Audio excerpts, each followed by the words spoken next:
Dear student, welcome to our today's class.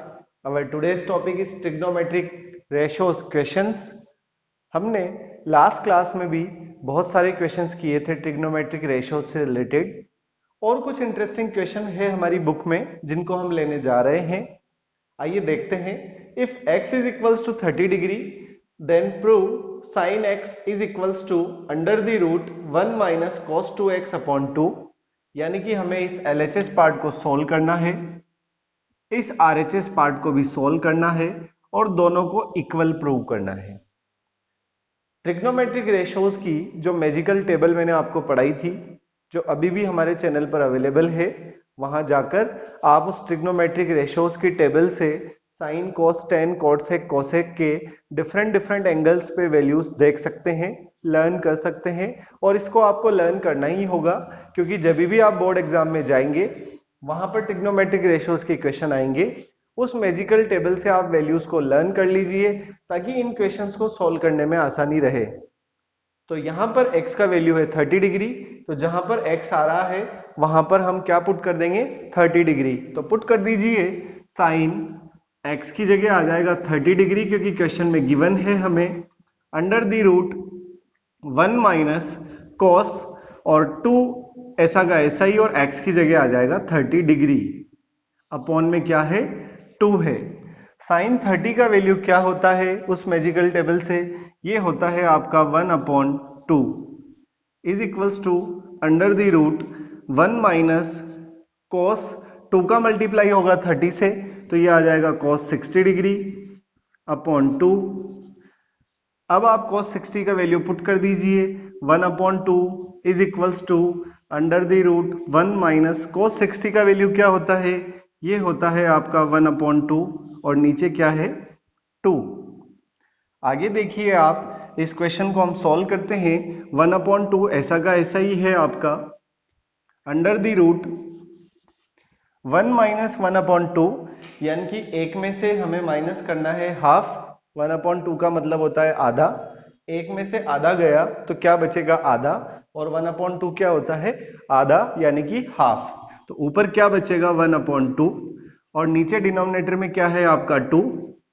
1 upon 2 ऐसा का ऐसा ही is equals to under the root ऐसा का ऐसा ही और ये क्या बन रहा है आपका 1 अपॉन 2 के नीचे 2 है। अगर 2 का कोई डिनोमिनेटर नहीं है तो नीचे क्या आ जाएगा 1 यानी कि कोई वैल्यू जिसका अगर डिनोमिनेटर हमें गिवन नहीं है तो हम बाय डिफॉल्ट डिनोमिनेटर पुट कर देते हैं वहां पर 1। अब ये फॉर्मूला बन रहा है a upon B whole c upon D, a upon B whole c upon D. तो इसकी जगह हम लिख सकते हैं a upon B into D upon C. Put कर दीजिए यहाँ पर तो ये बनेगा आपका 1 upon 2 into 1 upon 2 1 upon 2 is equals to under the root ये बनेगा आपका 1 अपॉन 4 और 1 अपॉन 4 का हम स्क्वायर रूट ले लेते हैं तो ये आएगा आपका 1 का स्क्वायर रूट होता है 1 और 4 का स्क्वायर रूट होता है 2।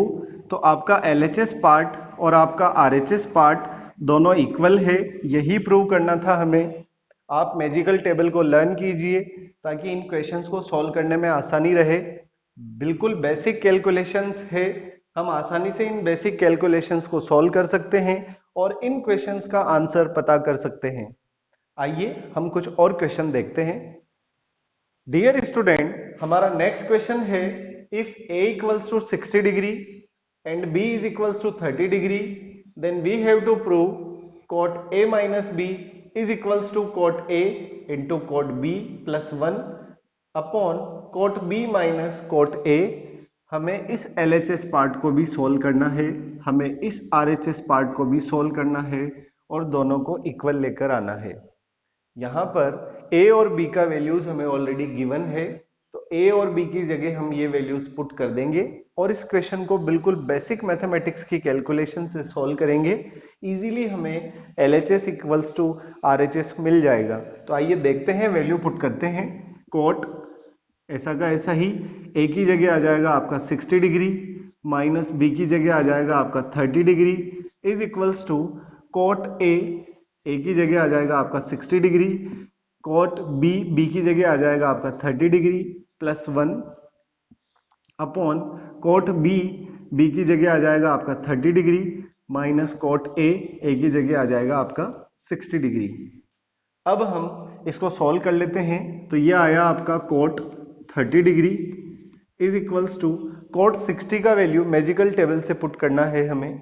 कॉट 60 का वैल्यू मैजिकल टेबल से क्या होता है, ये होता है आपका 1/√3 इंटू कॉट 30 का वैल्यू मैजिकल टेबल से पुट करना है हमें, ये होता है √3 प्लस 1 कॉट 30 का वैल्यू मैजिकल टेबल से होता है √3 माइनस कॉट 60 का वैल्यू मैजिकल टेबल से होता है 1/√3। आगे हम इसको सॉल्व कर लेते हैं वैल्यूज पुट करके। कॉट 30 का वैल्यू मैजिकल टेबल से होता है आपका √3 इज इक्वल्स टू √3 से √3 कैंसिल, यहां से बचा 1 प्लस 1 ऊपर से आया आपका 2। नीचे आप एलसीएम ले लीजिए, इसका कोई डिनोमिनेटर नहीं है तो यहाँ आ जाएगा 1। नीचे नीचे का एलसीएम अगर आप लेते हैं √3 और 1 का, दोनों को मल्टीप्लाई कर दीजिए, तो √3 को 1 से मल्टीप्लाई किया तो एलसीएम आया √3। अब इस 1 से √3 को मल्टीप्लाई करना है, इस 1 से √3 को डिवाइड करना है, इस 1 से √3 को डिवाइड किया तो आया √3। √3 से √3 का मल्टीप्लाई करना है। मैंने आपसे कहा था अगर अंडर रूट में सेम वैल्यूज मल्टीप्लाई होती हैं तो मल्टीप्लाई के बाद वही वैल्यू आती है बिना अंडर रूट के। तो √3 का √3 से मल्टीप्लाई किया तो वही वैल्यू आई बिना अंडर रूट के। फिर आ रहा है माइनस, तो माइनस √3 से √3 को डिवाइड किया तो आया 1, 1 से 1 को मल्टीप्लाई किया तो आया 1।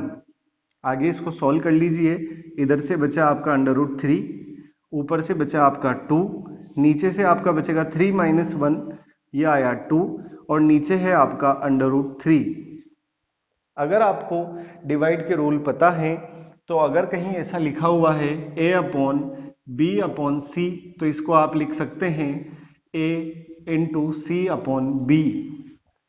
तो यही थ्योरी हम यहाँ पर अप्लाई करते हैं। इधर से तो बचा हुआ है आपका √3 और इसको आप सॉल्व कर लीजिए तो 2 × √3/2, क्योंकि प्रॉपर्टी अप्लाई हुई है a/b/c, तो ये उल्टा हो जाएगा a × c/b। तो यहाँ पर 2/2/√3 था, तो 2 तो ऐसा का ऐसा ही, और नीचे वाली वैल्यू का रिवर्स हो जाएगा √3/2। √3 से √3 कैंसिल, यहाँ पर बचा आपका √3 इज इक्वल्स टू √3, यानी कि आपका LHS जो है वो आपके RHS के इक्वल है। बहुत आसान क्वेश्चन है दोस्तों। मैजिकल टेबल को लर्न कीजिए, उसको याद कीजिए, इन वैल्यूज को याद रखिए और बिल्कुल बेसिक कैलकुलेशन कीजिए, बेसिक मैथमेटिक्स को अप्लाई कीजिए और इन सारे क्वेश्चंस का आंसर लीजिए। आपके बोर्ड एग्जाम में ट्रिग्नोमेट्रिक रेशियोज से रिलेटेड 2 या 3 क्वेश्चन आते हैं, उनमें सिर्फ और सिर्फ हमें मैजिकल टेबल से वैल्यूज पुट करनी है और उसको सॉल्व कर लेना है। बहुत आसान है, घर पर प्रैक्टिस कीजिए। आपकी पूरी एक्सरसाइज बाकी है अभी, उसको आप घर पर प्रैक्टिस कीजिए और अगर फिर भी कोई क्वेश्चन नहीं आता है तो इमीडिएटली हमसे कांटेक्ट कीजिए। तब तक के लिए इंतजार कीजिए हमारे अगले वीडियो का। बहुत बहुत धन्यवाद।